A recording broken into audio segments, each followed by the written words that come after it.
मालवण नगर परिषद निवडणुकीच्या पार्श्वभूमीवर जिल्हाधिकारी तृप्ती थोडमिसे यांनी नगर परिषद आणि शहरातील मतदान केंद्राला भेट दिली। त्यानंतर पत्रकारांशी बोलताना जिल्हाधिकारी काय म्हणाले पाहूया।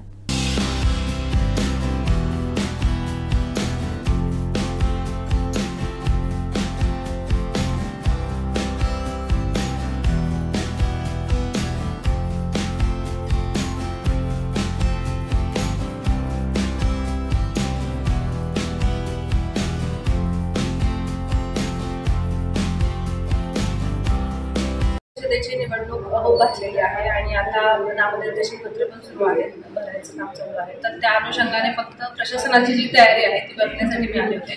मालवण नगर परिषद येथे निवडणूक निर्णय अधिकाऱ्यांचं कार्यालय आहे, तिथली सगळी व्यवस्था, त्याचप्रमाणे मतदान केंद्रांची जी व्यवस्था त्यांनी केलेली आहे आणि याच्या पुढेही त्यांच्यावर ज्या जबाबदाऱ्या राज्य निवडणूक आयोगाने घालून दिलेल्या आहेत त्या सगळ्याचा मी आढावा घेतला।